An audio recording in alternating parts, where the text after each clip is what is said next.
chat. So before we get started, it would be great if you guys could make sure that your display name is either your first name or the school that you're at. So if you guys could go ahead and let me know where you're joining from. Also really cool if you could add to your name your location. So mine says CGE next to my name, but if you want to put either your country or your city, that would be really cool. If you don't know how to do that, not a big deal. You could even type it in the chat just to say hello and good morning and welcome from where you're joining from. But it's really great to see everyone. We're so excited. We have so many great presenters for you today. Before we get started, I do have some fun stuff for you guys. So before we do our actual official start, I have some trivia that we can participate in. So this trivia is great because it lets us practice typing things in the chat. So the fun thing about all of our speakers today is they're all experts in different areas. So if you have questions throughout their presentations, the best thing to do is type them in the chat. So we're going to practice that a little bit right now. So my first question says, oh, sorry, that's my second question. My first question says, how many pieces of plastic are added to the ocean each day? So we're going to learn a little bit about plastics in the ocean. How many pieces of plastic do we think are added to the ocean each day? So you can either type A, B, C, D, or you can type 500,000, 2 million, 8 million, or 3 billion, or too many. Yeah, that's a good answer, Liam. So yeah, we've got a couple different answers here. Some of us are thinking 3 billion, 2 million, a good mixture, 8 million. Not seeing a lot of people agreeing on this one. I think we can all agree those are all very big numbers. But what is the official number of pieces of plastic added to the ocean? What do we think? Awesome. Thank you, Blue Water Coast, Zoe, Taro, Janelle. I'm seeing lots of good answers in here. So the correct answer for this one is actually C, 8 million. So if you've heard of the Great Pacific Garbage Patch, it's this floating pile of loose pieces of garbage. It's 92% microplastics, and it's 1.6 million square kilometers. My brain can't even comprehend how big that is. So just one of the issues that's affecting our oceans that we're going to talk about today. Okay, now back to our question 2. Between 2000 and 2015, how many people were affected by floods? So I don't know if any of you guys have ever had a flood where you live, but how many people within those years do you think were affected by floods? Is it about 100,000, 300,000, 100 million, or 300 million? Again, these are really big numbers. So a lot of people around our planet are getting flooded. And I put a little graph up here that's talking about different areas that are getting worse and worse floods. So you can see the red countries are getting worse and worse floods every year because of climate change. So what do we think? A, B, C, or D? C for 600. A, C, C, C. A lot of C's on this one. Oh, I see Tim in Alberta is guessing D, and that's the correct answer. It's about 300 million people. So because of climate change, severe floods are getting worse and worse in different areas. So that number is just going to go up. Okay, I've got one more question before we do our official start. The last question is, how much fresh water, or how fresh much water? Okay, clearly not the best at typing. How much fresh water does the average Canadian use in a day? Now, I know that we're not all in Canada, but I'm in Canada, so I thought I would try this question out. Now, if you're not a Canadian, just know Canadians do use a lot of fresh water, so it's a pretty big number. So do we use the same amount as the volume of a refrigerator? Do we use the same amount that would fill a hot tub? Do we use the same amount that could fill your car? Or do we use the same amount that would fill a swimming pool? So how much fresh water do we use in one day? So that means drinking, showering, washing our dishes, watering our lawns, all of these different things that we use fresh water for. So I see some B's, C's. Yeah, we do use a lot of fresh water. How much do we think in a day? Okay, there's a lot of guesses in the chat. I'll tell you right now, nobody has guessed the right answer. I tried to trick you on this one. The correct answer for this one is 335 liters a day. So about the volume of your refrigerator of fresh water a day. And another interesting thing, we actually use 2 times the fresh water that Europeans use. So if I lived in Europe, I would likely use half of the amount of water that I use. So we are definitely way overusing our water here in Canada. Yeah, it's a lot. All right, thank you very much for participating in my trivia. Great practice. You guys are great at the chat. I'm excited to see what questions you come up with today. Welcome everyone, and welcome to our friends joining us on YouTube. This is World Water Day. So we are partnering with OceanWise, GreenLearning, and Taking It Global to present a bunch of different aspects of water around our planet to you today. I would like to begin before we get started with a land acknowledgement. So I am joining you from Amiskwaciwa-Skycan. This is colonially known as Edmonton, Alberta, and it's on Treaty 6 territory. This is the traditional lands of many diverse groups, including the Cree, Saulteaux, Blackfoot, Métis, Dene, and the Nakota Sioux. Since we're meeting virtually, it's also a good opportunity to connect to the lands that you each call home. So I would like to also take a moment to acknowledge all of the traditional territories that you are all joining on today.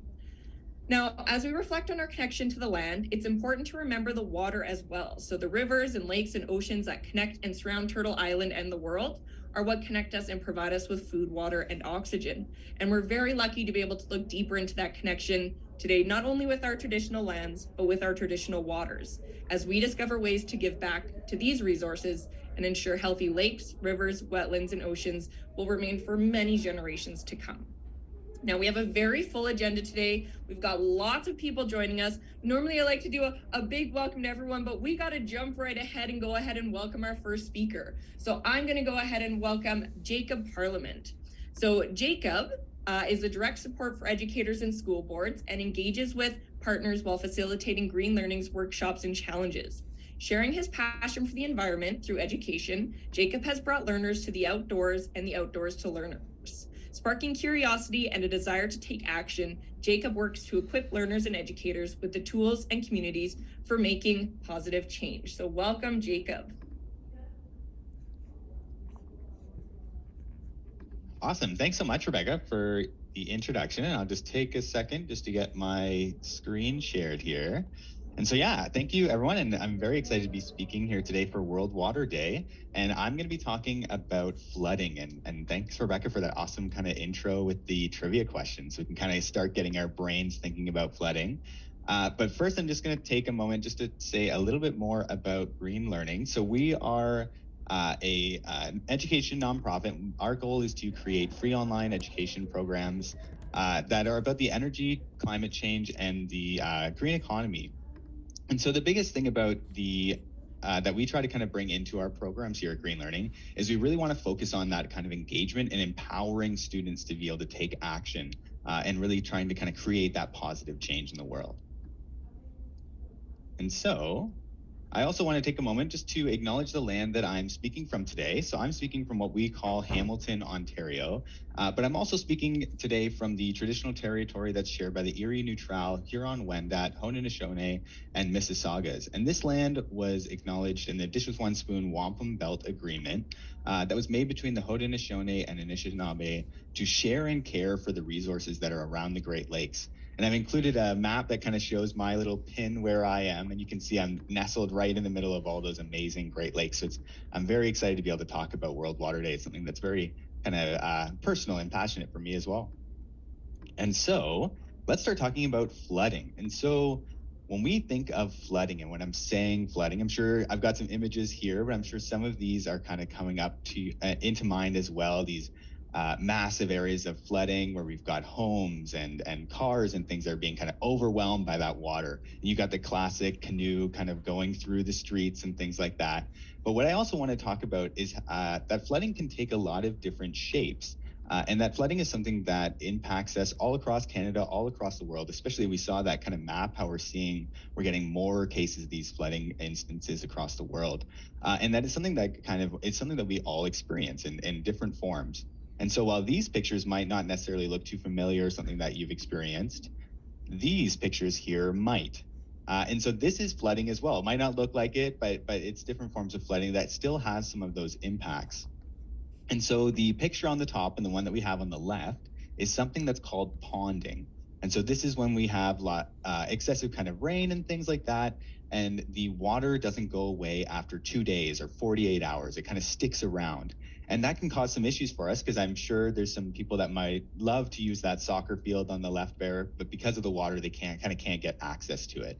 And then another one that we might see is something called surface runoff, which I'll talk a little bit more to as we get going. But you can see that on the right with the storm drain that's there, which I'll talk more about too, where you got all that water kind of flowing along the surface and kind of flowing into these storm drains from rain events or as well from snow melt. I know I'm looking out my window, I've got snow that's melting, which I'm excited about, but it's also kind of lots of water is starting to move around. And so with this in mind, and with our kind of maybe our minds starting to think about flooding and some images to stir those memories up, I want to kind of pose a question to everyone that's here with us today and asking, have you ever experienced flooding at home, in your community, maybe at your school? And if you did, or if you kind of have seen some of these things, I want you to start thinking about, where did that water come from? And it'd be great if you could let us know in the chat. We'll just kind of take a little, maybe about a minute here to brainstorm around where we might have seen some of that flooding happen in the past. I know I could say for me, living in Edmonton, Alberta, the spring melt of snow causes tons of flooding sometimes. Gosh, yeah, absolutely. I know I'm looking out, I keep referencing it because I've got these big window here with a snowbank melting, but watching all of that water kind of flow away. Yeah, so just for the sake of time, we've got lots of awesome people that want to speak today. I'm going to keep kind of moving along, but we've got a few people in this that we've got flooding from the old farm in Saskatchewan, happening from snowmelt. Yeah, that kind of springtime snowmelt. Lots of puddles around parks and lakes, all those sort of things. Yeah, so this is something that we know, and as we kind of see in the chat here, we've got people experiencing this all across Canada and across the world as well. And so if you haven't necessarily experienced something like this before, unfortunately, you may are more likely to kind of experience it because of climate change and what's happening with the influence on our weather. And so this is a very simplified version, but it does explain a little bit of what's going on in the sense that with this increase in temperature and increase in the temperature of the ocean and our air temperatures as well, we're getting more of that evaporation, which is causing kind of more rainfall and heavier rainfall. And so what this looks like in a natural environment, somewhere we don't have a lot of kind of human impact, not a lot of human development, what this looks like is that rain falls down onto the land and it kind of trickles down the trees and moves across the surface. But most of that water actually gets absorbed into the ground, which is great. That's what we want. It replenishes something that we call our groundwater. And so that groundwater is just kind of water that's found in the soaked into the soil and the cracks and kind of crevices underground, and that water flows into our lakes and streams, kind of helps keep them in a good space. So we like to see this. And so what rainwater doesn't kind of get absorbed into the ground will flow along the surface in something that we call that surface runoff. But because in these natural spaces we got lots of soil and dirt and grass and maybe leaf litter, all these nice kind of spaces that allow that water to flow back through, and so we don't end up having a whole lot of that surface runoff. And what does, it kind of continues to absorb. And eventually, as it moves downhill towards a water body, it just kind of ends back up in a river, stream, maybe even the ocean if you live on the coast. But let's start looking at what this looks like if we're in somewhere where we have lots of human kind of impact. We call this like a developed space. And so what happens to that water when we have lots of things like buildings and roads and concrete kind of driveways and all of these sort of things?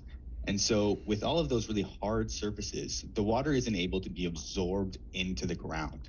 And so because of that, we get a lot more of that water running across the surface. And then this surface kind of runoff and accumulates, and as it moves downhill, you're getting more and more of that water kind of moving in with it, and all of that water eventually ends up in the water body, which again, it could be the river that's close to your home, it could be a lake, or it could be kind of the ocean, and eventually all of this water does end up in the ocean itself. And so I have another question that I want to pose to everyone, something that we can start thinking about, is why is this stormwater runoff, which is another kind of word for that runoff, especially around when we have those heavy rainfalls, we call it stormwater runoff moving along the surface. I want you to think about, why is that problematic? And start thinking about where you've kind of seen that water flowing around with rainstorms or snowmelt. And the question that I'm asking is, what might water pick up as it flows across this ground in one of those cities or towns or things like that? So let me know in the chat if you can.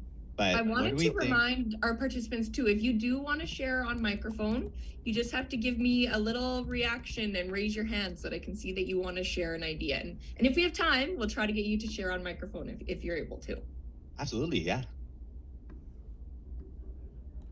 So if there's anyone that wants to share with their microphone and maybe some ideas of what the water might be picking up on the ground, or you can more than welcome to use the chat. Got one idea? So would it pick up some garbage on the ground?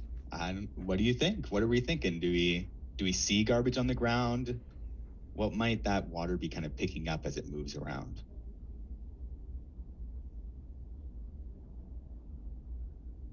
Yeah, so we got dirt, soil, sand, leaves and dirt, small rocks, lots of those like kind of natural debris. Pollution, we're getting some of that. Yeah. Yeah, all right. And so when I was thinking about this and just walking around, oil is a good one. We'll jump back to that one a little bit as well, actually. And so when I was thinking about this, I was thinking of things like shopping bags or plastic. I know I was out for a walk yesterday, and for some reason there seemed to be lots of these kind of plastic bags sitting around. And so what I wanted to do is just a little activity. And so with this plastic bag, I've got this awesome resource that can help us start kind of thinking about how that plastic moves around. And so let's say I was walking around Toronto, Ontario, somewhere where we might all at least be kind of familiar with the name of. And so what I can use is with this ocean cleanup plastic tracker is by putting in Toronto, Ontario, it will kind of simulate what happens to the water, or sorry, the piece of plastic as it moves around the water, and we'll see, kind of find out where it ends up. And so my plastic bag there, unfortunately, has already made it into Lake Ontario and is kind of starting to move around, but we're going to come back to this because it takes a little bit of time, and I want to talk about a few more things as well. Okay.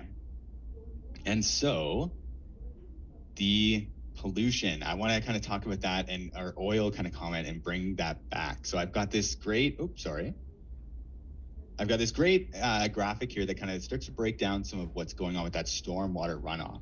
And also kind of maybe makes us think about some spaces that water can't be absorbed and kind of has to flow across that we might not normally think of, like our roofs and kind of all those buildings that we see in cities and towns, that water is flowing across the top of it and needs to kind of eventually go off. But while that water is flowing and eventually making it to a storm drain, it can pick up lots of things like pet waste, fertilizers. Motor oil was a good example, things that we might find in like our driveway or on the roadways.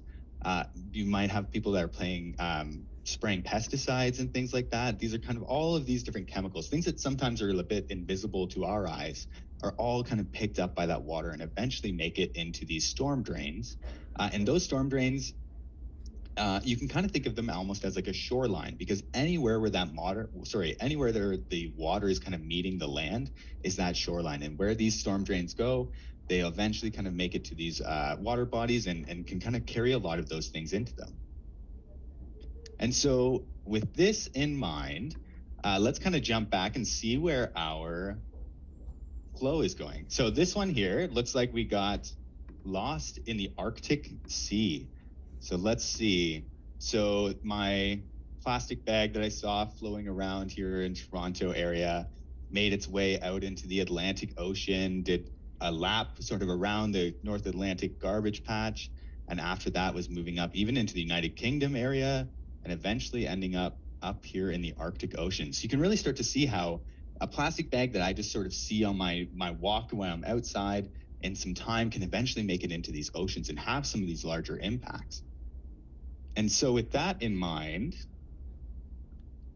let's talk a little bit more about kind of what we can do about that. And especially I want to just take a moment just to kind of address this a little bit, because it can be something that's really difficult when we're thinking about how this plastic is moving way beyond myself and kind of outside of my community. And these issues are really large, but it's important to keep in mind that there's lots of things that you can have that control over. Thinking of yourself as the little smiley face in the middle, you can have lots of control over these kind of things around you. And so it's important to understand that it's okay that there's some things that are outside of our influence or outside of our control. And as we kind of learn more and kind of as time passes, we'll find that those kind of areas will expand as well. And so the first step for this, and what I find is an amazing kind of resource, is to really start to get a better understanding of what's going on around you. And so this can look like creating kind of a map of your school where water can be absorbed into the ground and where it can't, which is called permeability. You could also kind of take a tour around your school looking for things like those storm drains. Helping to keep them clean would be an amazing thing. And if you can't maybe walk around those spaces, I'll say Google Maps is an amazing resource. You can kind of street view your way around. As some other amazing things that you can do to help kind of combat this issue of surface runoff and kind of flooding is you could put in a rain barrel at your school or your home or community. And these are great because they kind of catch some of that rain and keep it from flowing across the surface. But at the same time, you're also not using the water that kind of potable water that we would normally use. And it doesn't take any energy to collect, which is awesome. Another one is you could install a rain garden. And rain gardens are these great, amazing kind of living ponds that really help with water kind of being absorbed into the ground. And so you install these kind of where you see that water is being flowed. And as a awesome bonus, you can even add native plants or pollinator plants and things like that to kind of help out your local ecosystem. And a few other ones that you could do, you could plant a tree or any other kind of plant. These vegetation really helps with that water being absorbed into the ground, but it also helps to kind of help prevent erosion and things like that too. And then as well, you can adopt a storm drain. Kind of tagging these, marking them that it's rainwater only, please, making sure we keep those pollutants out. You could let your voice be heard by speaking out using GreenLearning's awesome e-cards program, which kind of guides you through sending an e-card to a decision maker and really formalizing that, making sure they kind of hear the message that you have to communicate. And this awesome program kind of also includes using art and kind of that creative expression and using this kind of flashy, attention-grabbing, awesome communication methods. You could create a flood plan for your school if you're in a place that's at risk to flooding, or kind of take some actions towards combating it. And so what I just want to add very quickly in my end here is I'm telling you a lot of things that take a lot of kind of planning or prep to get involved with. But the one thing I want to kind of send you home today is on your way home, whether you're taking a bus or your parents are picking you up, I just want you to kind of keep an eye out for those storm drains and where you see the water is flowing. And that might kind of help you maybe know that picking up that plastic or piece of plastic is really going to make a really big difference. And so with that, I just want to say thank you for listening today and for joining us with World Water Day. And I'm excited to hear from our other presenters today. Thank you. Awesome. Thank you so much, Jacob. And I did pop a couple links in the chat for you all as well. So you can try that plastic tracker as well as the e-cards are up there too. So awesome. Thanks. We're going to hop right along to our next presenter. We have Daphne Austin. So Daphne Austin is a specialist for online learning and ocean literacy with OceanWise. She combines her expertise on the ocean from her Bachelor of Science in a combined major of oceanography and biology at the University of British Columbia with years of conservation education and outreach. An expert in connecting students to the ocean, she has advanced environmental awareness for thousands of students across North America and beyond. Welcome, Daphne. Thank you so much for having me today. I'm really, really excited and feel very lucky to be able to connect with you all today on World Water Day. And I'm excited to hear what you all have to say. So hopefully we'll get some more responses in the chat from some of the questions that I will have as well. But I am actually joining you all from Vancouver, Canada. You can see the little star right over here where I am today. But I do want to acknowledge that I'm on the traditional, ancestral, and unceded territories of the Musqueam, Squamish, and Tsleil-Waututh First Peoples. And I'm really grateful that I'm able to connect with you all from their lands. But as Jacob sort of already mentioned, I want us to really think about how we can better respect the land, water, and sky around us as they have since time immemorial. There's so much that we can learn from each other and how we can take care of our planet better together. We at OceanWise, who I am with, we actually are looking at the ocean, of course, OceanWise. We want to learn more about the ocean and tell you all about it. But we're looking at 3 challenges that we see the ocean and really the planet facing. Those are climate change, ocean pollution, and overfishing. And one of the things I want you to notice is that when you take a look here, we've got climate change, ocean pollution, overfishing, and a couple different projects we're working on here. So things like plastics and whales, and educating youth, and maybe sustainable seafood. But everything is connected. There are lines connecting each of these together because really ocean pollution and climate change and overfishing, they all have connections between each other. And that's one thing that I want us to think about today as we dive deeper into the ocean and one of the challenges it faces. But my big question to you is, not all of us are going to be living near the ocean, but we all live near water. Why would you think the ocean is important? So share with someone next to you or share in the chat, why is the ocean important to you? Let me know. While they're thinking, my thought is that the oxygen we breathe in the middle of Canada, a lot of it is created in the ocean. That is true. It's maybe even been a trivia question on a past program before. But yes, over half of the oxygen on the planet is created by algae and seaweeds and plankton in the ocean. So we have lots to be thankful for. Oh, amazing. We've got some great ideas. We've got it's home to many animals that we love because we get lots of water from the ocean. Yes, the water cycle connects us to the ocean. Looking at it makes me happy. Yes, it is something beautiful for us to view as well. Lots of biodiversity and unique ecosystems, lots of animals that live there. Yeah, so many amazing animals we might love. Yeah, maybe you haven't visited the ocean before, but you know that it's really important to the Earth's health. And therefore, all of us being visitors and living on the Earth, it's important for us as well. All right, well, feel free to share some more in the chat, but I wanted to just share that I have an example here. This is Canada, but this is going to be similar to any place that we might live on the planet. We are connected by water, right? Just as Jacob has shared with us, all of those rivers and lakes and streams are going to eventually connect us to the ocean. And just like we saw with that plastic bag, anything that's going to come with that storm water or any water that's traveling through, it's going to connect us to the ocean. And I love this picture because we might not realize where our water is going to end up. Now, we know it's going to end up in the ocean, but what part of the ocean? Where's that plastic from our environment going to end up? Jacob showed us one example from Toronto, Canada, but here's just a few ideas from within Canada that, depending on where you live, a very different part of the ocean might be where plastic or water from your environment ends up.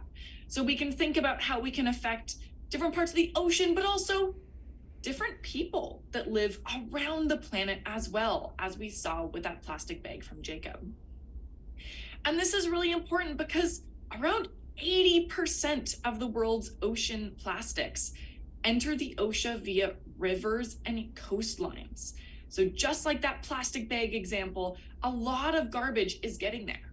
Doesn't mean that you have to live on the coast or near the ocean. Lakes and rivers can have that pollution, including plastic, travel all that distance. Now, we might see some plastic garbage here, but my question to you is, what plastic or what litter or garbage do you think you see on the ground near where you live? I'm curious, is it going to change depending on where we're from?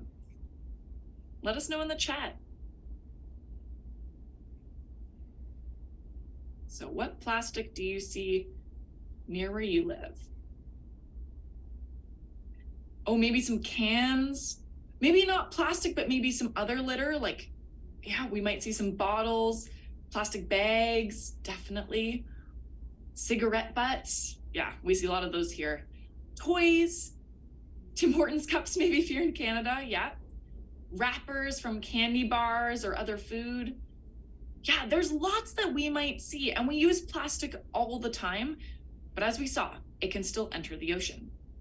Now, around 50% of the plastic that is created is actually designed to be used once.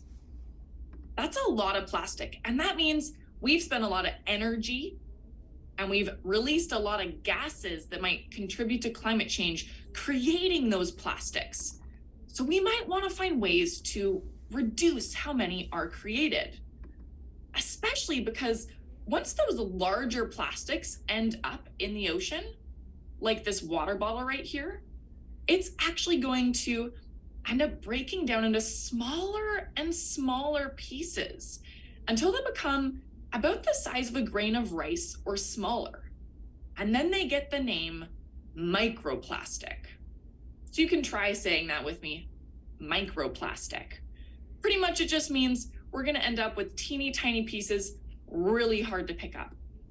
Now, for all of those amazing animals we mentioned that we love in the ocean, that can be a bit of a problem. So I have our friends, some friendly whales here today, and we have found 2 different items or water samples that they might want to eat. Which one would be the food? The one on top or the one on the bottom? Let us know in the chat. In this case, you might have noticed it's going to be the one on the bottom. It's going to be that plankton that we're seeing. The one on top is actually a bunch of microfibers, or those little pieces that are going to come off of our clothing when we wash them. Ugh. And that is not good for these animals in the ocean. Let's hear a little bit more. Food chain. Microplastics don't just float about harmlessly. They've infiltrated the ocean ecosystem, largely by being accidentally ingested or mistaken for food. It's getting ingested, eaten by organisms like zooplankton, and a fish ingests that zooplankton, and as it makes travel between oceanic zones, other animals that eat it are like, oh great, a delicious fish snack. So they are now predating that fish, and that fish has eaten a zooplankton, and that zooplankton has eaten a plastic, and so that fish is now the inheritor of a microplastic. So scientists at OceanWise are trying to learn more about what is bringing this plastic to the ocean and how we can stop it. One of the things they're looking at is our laundry. And they're finding a bunch of these tiny little microfibers from our clothes. So I have one of our scientists, Stephanie, here, and she wants your help to discover some of her samples. Are they microfibers, so are they plastic, or are they seaweed? Let's see if you're up to the challenge. The first one here, I'll give you 10 seconds. Is it plastic or plankton, or seaweed? Sorry, it's not plankton. You can give us thumbs up for plastic, thumbs down for seaweed. I've got some mixed guesses. This one is plastic, probably from a nylon fabric, like you might have in a rain jacket. Let's see for the next one. What do we think? It's hard to tell, but this one is going to be seaweed. It's actually some seaweed we find commonly around Vancouver here. All right, last one, my friends. What do we think? It's a tough one. This one is going to be plastic, probably from something like a fleece. So it's really hard to figure out what we are seeing in the ocean and how it gets there. But there's so many ways that we can make a difference for the ocean, from telling others what we know to even washing our clothes on cold water or a delicate cycle to not have so many little pieces come off our clothing. Maybe you even pick up items when they're big before they become these tiny microplastics and microfibers. And you can do that by participating in something like an OceanWise shoreline cleanup to pick up the litter on the ground before it ever travels to the ocean.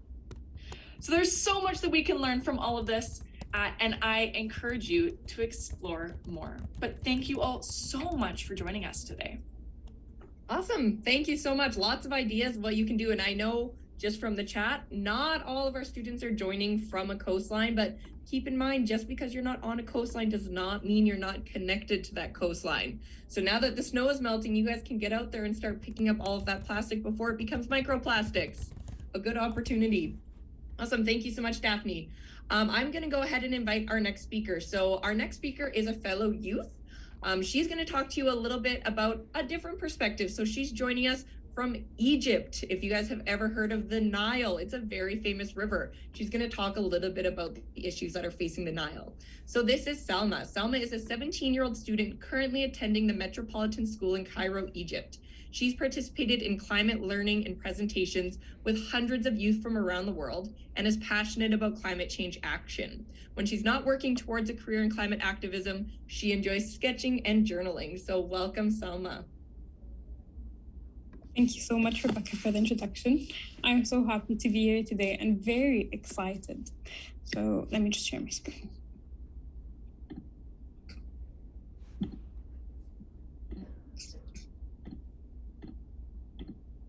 Okay, I can see it's thinking. All right, I'm seeing your screen.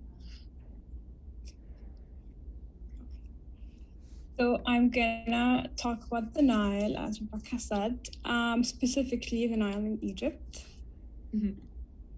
I'm gonna introduce myself a little. My name is Salma Alkaff. I'm 17 years old. I'm a junior living in Egypt, Cairo.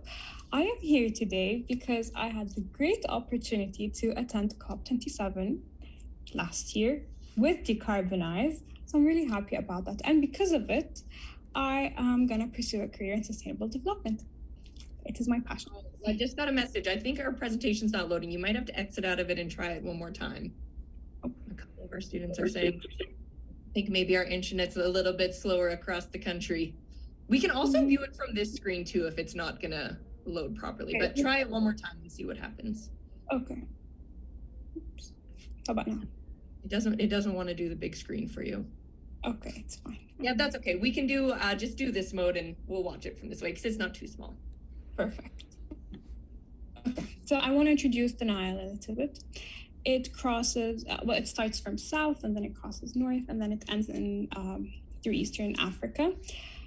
The Nile actually passes through a lot of countries. We have Egypt, maybe you've heard of Sudan, Ethiopia, and of course a lot more countries, but I'm gonna focus on Egypt for today. It is the longest river in the world. It's 4,100 miles long. I didn't know that. I actually did not know that. I just knew that. So it's pretty interesting. The Nile is very important. 95% of Egyptians, they live surrounding the Nile. It supports them. It helps with agriculture, with fishing. No overfishing, please. Fishing, yes. And it helps avoid traffic. As we know, or maybe we don't, Egypt has a huge population, a population of 109 million people. So traffic is a huge issue here in Egypt. And with technology nowadays, the Nile has been a huge support. And not only now, but I'm sure maybe a lot of us know about the history of Egypt or know something about it. Maybe the pharaohs. The Nile has always supported Egypt. It's been there since day one. It supported the people, the way they live, food, agriculture. So yes, it's always been there. These are two of my favorite images of the Nile. It shows the beauty of the Nile and how it can bring happiness to people. And I didn't take them. They're from the internet, but they're my favorite images. I just love them. Okay. Fortunately, we have some issues. Now, 500 million people, they depend on the Nile for survival. Not only Egypt, but all the countries that the Nile passed through. And because of it, because of garbage and the waste that we do, we get pollution and climate change. And all that leads to sea level rise. And then it leads to the sinking of the land. As we can see in the images, the amount of plastic that is in the Nile, unfortunately, it is true. And if you go to the Nile, you can see that. So it is sad. The most waste that's in the Nile is plastic waste. But that doesn't mean we should give up. Actions that we can take, and I have been taking recently, is just like I am doing now. I am educating and raising awareness about the situation to different people, ages, and groups of people. So and because of that, I've been dragging people with me to volunteer with an organization that help clean the Nile. the plastic in the Nile, and then they recycle all the waste that's found. I want to show you guys some great images. After I recycled the plastic, we made this amazing handbag. It's lovely. And people can purchase it. So it's very nice. Unfortunately, the second picture shows the amount of plastic that was in the Nile, and there was more. And then the last one, we have a nice curtain. I didn't know we can make curtains with plastic, but that's really nice. Oh, I see someone raising their hand. Yeah, Katara, you have a question. You can go ahead and ask us. Can you make fleece out of plastic? So yeah, fleece is actually a synthetic fabric. So that's what it's made out of. Synthetic means human made. So that's one of the things Daphne was talking about. If your clothes are made of things like fleece, that's where those microplastics can come off of them and go into the ocean. So that is what it's made out of. I have a fleece Among Us blanket I got for Christmas. Oh, awesome. Yeah, it could be one thing that could be made from recycled plastic. Totally. Oh, that's Just wanted to know. interesting. Thanks. It's really nice. Yeah, so as I was saying, the curtain, it was actually in their booth in COP when the organization was there. It was there for decoration in the background. It was really lovely. And yes, that is it. Thank you so much. And I'm very happy. I hope you guys learned something. Thank you so much. Thanks for sharing. And that's a really good point, how Salma was talking about how she's starting to bring her friends with her to go and collect plastic and clean up the river. Most humans live next to an important body of water, so it could be a great thing that you do with your friends. Go and collect up that plastic and do something with it. Maybe your school has a 3D printer, or maybe you can collect some bags and make some mats or purses. So lots of cool options for you guys. Thank you so much for the inspiration and the wonderful idea, Salma. All right, we are gonna hop on to our last presenter, Liam O'Doherty. So Liam is the community organizer who holds a degree in semiotics from the University of Toronto and a PMP certification from the Project Management Institute. Through his work with Taking It Global, Liam designs and implements initiatives to inspire, inform, and involve young people in making a difference in their communities. He's passionate about social change in online communities and also enjoys gardening, making music, and drinking copious volumes of tea. Welcome, Liam. Thank you. Great to see everybody today and very excited to connect with you. I'm coming live from Takaranto, aka Toronto, which is the home of the Mississaugas of the Credit, the Anishinaabe, the Chippewa, the Haudenosaunee, and the Wendat people, and is also the home of many diverse First Nations, Inuit, and Métis people, and also part of the Dish with One Spoon covenant to share the land and the resources upon it. So I'm really excited today to talk to you about Commit to Act. And Commit to Act is a platform that we're using to encourage young people like yourselves to take action on behalf of the planet. And so I'm going to share my screen here and give you a quick little demo. Here we go. And so Commit to Act basically provides you with some feedback and some ideas about when you take an action, what impact does it have? It also aims to connect you with other young people who are taking action in a similar way to yourself. In a second here, I'm going to drop a little group link so that you can all join together and use this platform. But first, I'm going to show you what it's all about. So first, you can see this kind of time to act is now. And what we're trying to do with this platform is encourage you to see what you can do about these global issues like World Water Day and take action and understand what those impacts are. Every action that we take counts. And this system allows us to understand, what does it count for? What is the impact of what we're doing? And how might we take more impact? How might we take more actions and result in more impact? So I'm going to give you a quick little demo here. When you go to the system, you click on this Act Now button, and it'll allow you to create an account. In this case, I already have an account, so it'll log me in. This is the dashboard. And so this shows how many different people have taken actions this week, how many actions have been taken and the results in terms of the CO2, the carbon emissions, how much has been saved by that. You can also see different groups that are kind of competing to do various different good things for the planet.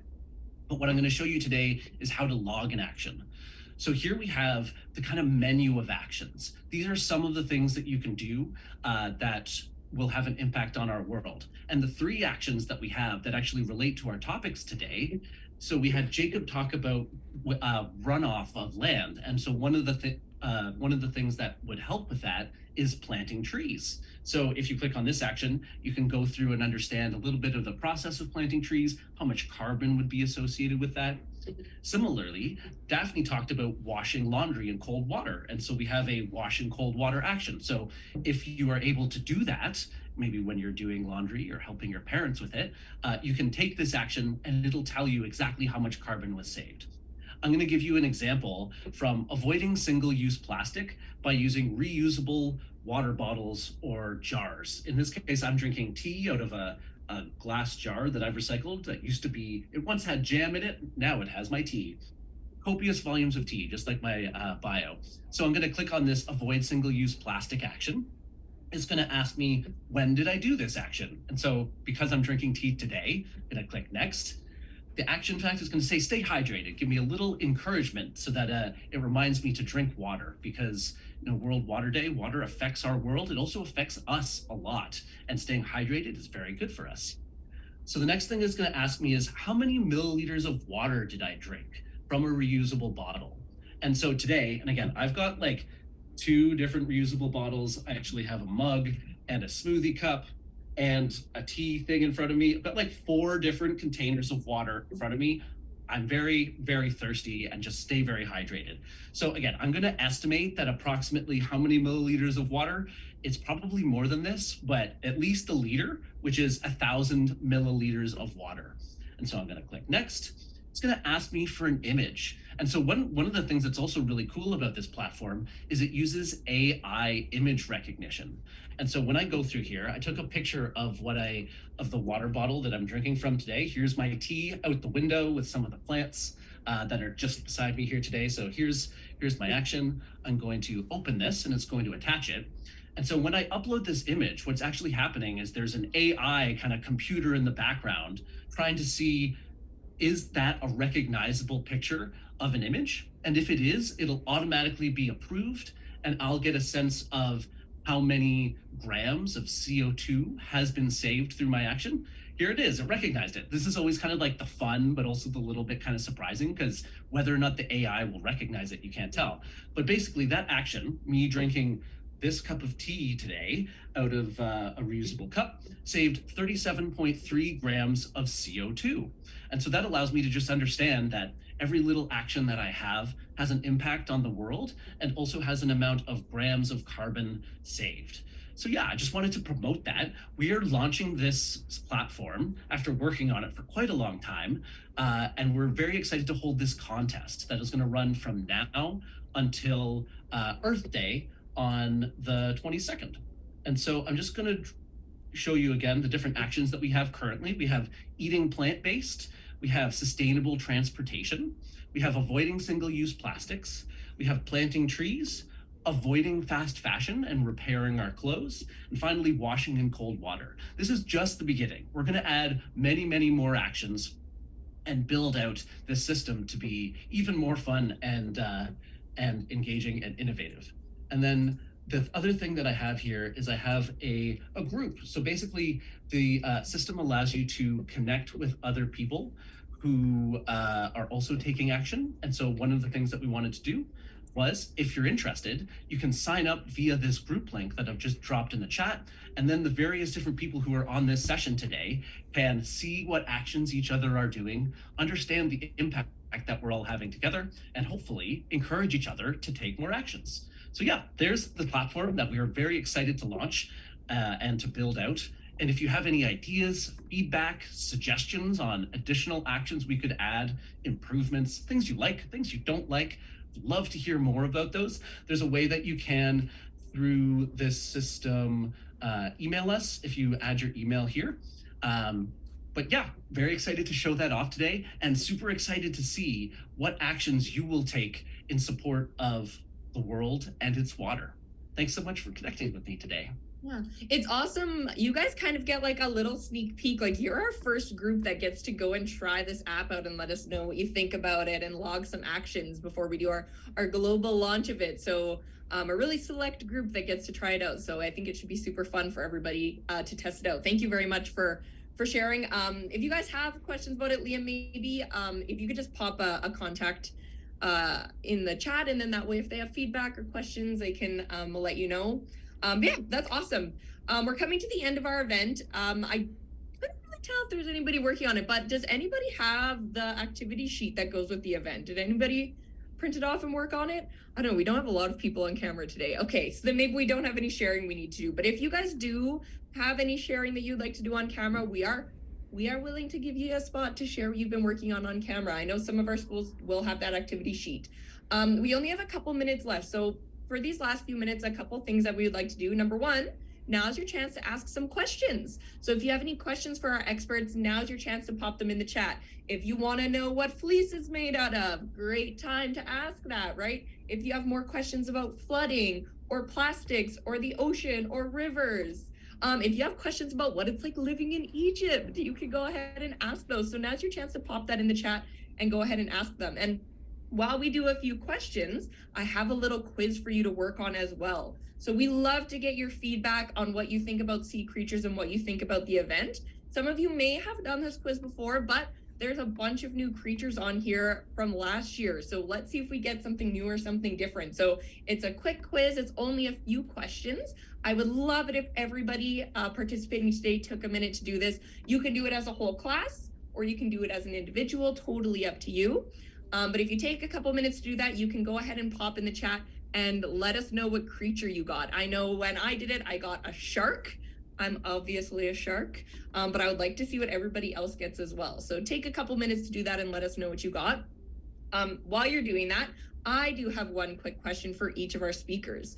So my final question for the speakers is, what are your takeaway words or your takeaway thought that you would like the students to have at the end of this event? So if there's one thing that you want to stick in their minds as they go off on World Water Day, and I think we might as well just go in order of presenters. So I'll call on Jacob first to give us his final thoughts and inspiration for the youth. Yeah, awesome. Thanks, Rebecca. I guess, sorry, the kind of main takeaway that I would love for everyone to take is just to kind of be trying to be aware and starting to understand what we're seeing around us. And so I'm gonna like kind of jump back to my comment that like, while you're going home today, or maybe if you go out for a walk, I really want you to kind of look for those storm drains and look for where you see that water moving. So that way you kind of got a bit of a better idea, maybe have a conversation with a friend or a family member and start getting kind of their brain thinking about keeping those kind of plastics and things out of our waterways. Thanks, Rebecca. Awesome, thank you so much. I've got a question here. We currently have an exhibit at the Tell Us World of Science in Edmonton that explores the sea environment. Do you think that this type of event would allow for more awareness and should be promoted more? So does anybody have any thoughts about what these sorts of events at science centers, are they good events? Should we check them out? Should we tell our friends to check them out? What do we think? I would say any chance for us to potentially learn a bit more and interact or ask questions is always a great thing to do. So if you have the means, that could be a really fun thing to do with friends or family or whomever. But there's so much that we can always learn from each other, no matter where we are, even today at events like this, learning from people across the world. And I'll put my little bit in here too, that I just want us to think about how any action that we're doing can have really big impacts for the health of the planet. So even if we are, say, reducing our use of water bottles, like Liam said, that's not only going to help reduce plastic pollution, it's also going to help fight climate change by not having to produce so many of those single-use water bottles. So there's so many ways we can make huge impacts together. Wonderful. Thank you so much for those final thoughts. Salma, I'll call on you next. Is there any kind of last big takeaway or words of inspiration you have for the students today? Yes, of course. As Jacob has said, I think the most important thing for everyone to have is to be aware of what's happening and is what I'm using affecting the planet, especially plastic, especially plastic bottles. We should really stop them because it's just a huge amount. Totally. Yep. Awesome. Okay, and last but not least, Liam, any last words of wisdom? Yeah, one thing I'd love to share and leave you with is the idea that sometimes when we're taking these actions, we can feel small, but from many drops make an ocean. And so when we're taking action through our daily actions, when we're taking action through our daily choices, and when we're taking action with a lot of people, those actions can really add up to something bigger than ourselves. And so, it can feel like when we stand in front of the ocean, there's this thing called the oceanic feeling where we feel really small. But I would encourage you to work together with other people and take action over a long period of time. And when we do that, we have the possibility of creating a big wave and contributing to something bigger than ourselves. So yeah, just keep that in mind, that when we work together, huge things are possible, feasible, and will happen. Thanks so much for joining us today. Thank you. Okay, I just have one last quick reminder I wanted to share with everyone before I let you go. And this one's more for your teachers. So for those teachers watching us, if you like this event and you want to do another similar event, we do have this one coming up for Zero Hunger Day. So take the Zero Hunger Challenge with your students, teach them about healthy eating and about food choices around the world and things that affect hunger around the world.